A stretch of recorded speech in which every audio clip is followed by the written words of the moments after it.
Pour les gens d'ici, c'est un paradis, surtout au mois de juillet où des milliers d'oiseaux viennent se reproduire. Nous sommes à la lagune de Ndiongop, à Toubab Dialaho, à une 50aine de kilomètres au sud de Dakar. Massoguy Thiandoum aime se décrire comme un fils du terroir. Engagé dans la protection de l'environnement, il vient régulièrement observer les oiseaux, mais aussi les arbres, dont des espèces très rares poussent ici. C'est le legs de nos grands-pères à nos pères et c'est le legs de nos pères à nous-mêmes. C'est véritablement un bijou pour nous. C'est quelque chose de très important pour l'environnement, pour l'écosystème, pour l'écologie, mais qui malheureusement va être impacté par le port parce que justement le port est prévu de s'implanter ici. Le port de Ndayane, un projet colossal dans les tiroirs depuis la présidence d'Abdoulaye Wade. Il a été remis à l'ordre du jour et est en train de se concrétiser. En décembre dernier, un accord a été signé entre le gouvernement du Sénégal et le groupe émirati Dubai Ports World, portant sur un montant de 840 millions de dollars pour la première phase des travaux. C'est le plus important investissement privé jamais réalisé selon la présidence sénégalaise, qui veut faire de Ndayane le plus grand port d'Afrique de l'Ouest. Son but, décongestionner le port de Dakar.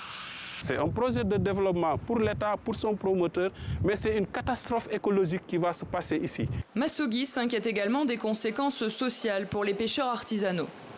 Daouda Faye et Ousmane Ndione sont tous deux pères de famille et vivent exclusivement de la pêche. Eux aussi voient d'un très mauvais œil la construction d'un port en eau profonde, avec un quai de plus d'1 kilomètre, là où ils ont l'habitude de pêcher. Car même si les autorités annoncent que le port permettra de créer de l'emploi, Daouda Faye n'a guère d'espoir. Dans un port à conteneurs, il n'y a pas beaucoup de travailleurs. La plupart des personnes qui y travaillent sont des personnes diplômées avec des qualifications bien définies. Nous ne savons plus quoi faire. Avec ses plages de sable fin, Ndayane attire chaque année de nombreux touristes. Dans les années 90, Baba Mbeng a décidé d'y construire un hôtel.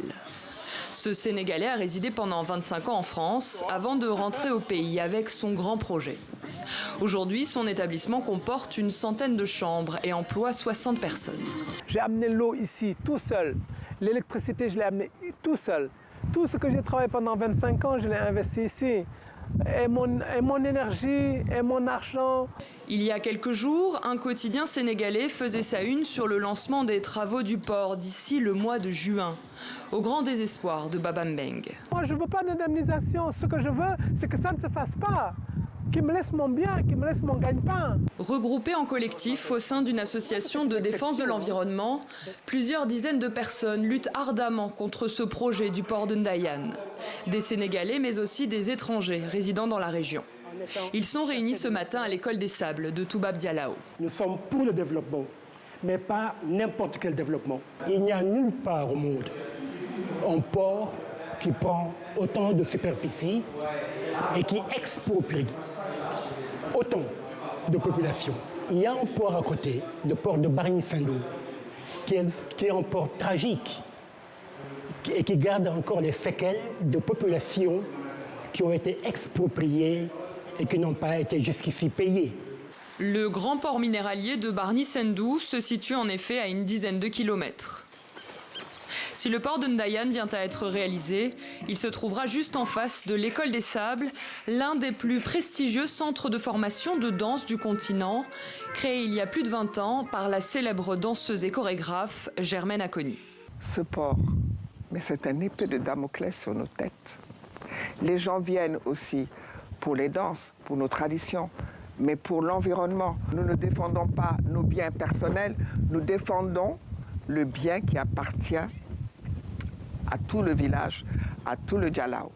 Donc, c'est quelque chose de dramatique. À ce jour, aucune étude d'impact environnemental et social sur le port de Ndayane n'a été publiée, un document pourtant obligatoire selon le Code de l'environnement.